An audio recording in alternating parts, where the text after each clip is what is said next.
I wish the internet would crash. What's up? It's Lil Trey. I wish the internet would crash. Not forever, just for like 6 months. Because here's the thing. I'm not old. Okay? But I am old enough to remember a time when, there wasn't cell phones. There was cell phones, but they cost $9,000. And only 4 people had them in the whole town. And when they'd pull them out, they'd open up like this, and they'd pull the antenna, and we'd go, oh, he's doing well for himself. You rarely saw one. People had pagers, and they'd go, doot, doot, doot, doot, and then their phone number would call, and you'd call, and if it was an emergency, you were fucking pissed that they even hit up your beeper, okay?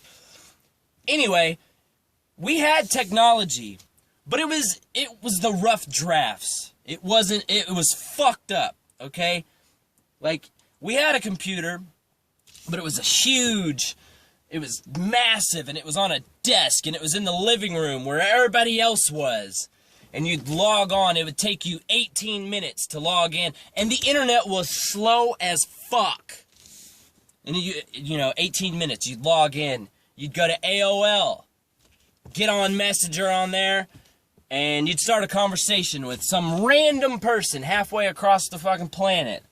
And you'd start, the conversation be getting good. Meanwhile, over in the kitchen, there's a phone that weighs 936 pounds. Somebody would pick up that phone, and it would go, and you'd go, fuck! And it would kick you off the internet. So you'd get in a fucking fight with your sibling. You'd go log back in, it would take 18 minutes, you'd get back on. If that person wasn't still there waiting for you because they had figured out what just happened, you never heard from that person again. Okay? Anyway, my point is, I just need the shit to shut down for like 6 months. We need it as a society. Because I'm guilty of being on the internet too much too. But it's because you have to be, because that's what everybody's doing, alright? But if the internet would go down for 6 months, people would, kids need to experience the fear of having to call a girl's house and some random family member, whoever was closest to the kitchen, would answer the phone, and you'd have to go, is Heather there? And you would be shaking like this, and your heart would be bumping out of your chest.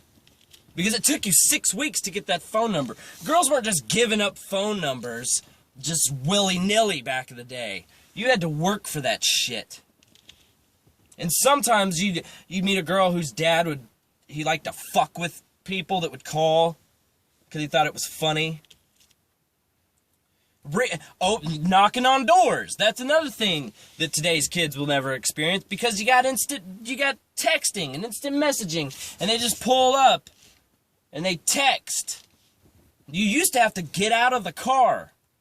If you're in a bad neighborhood, you have to turn the car all the way off, take your keys out of the car, walk up to the door, knock on the door, or ring the doorbell. There's 12-year-old kids out there that don't know what the fucking doorbell's for. What's that button by the door? Oh, back in the olden days, you'd have to push that button, and it would make a noise inside the house, alerting the people of the home that someone was at the door to visit them. We just need a break from it, is all I'm saying.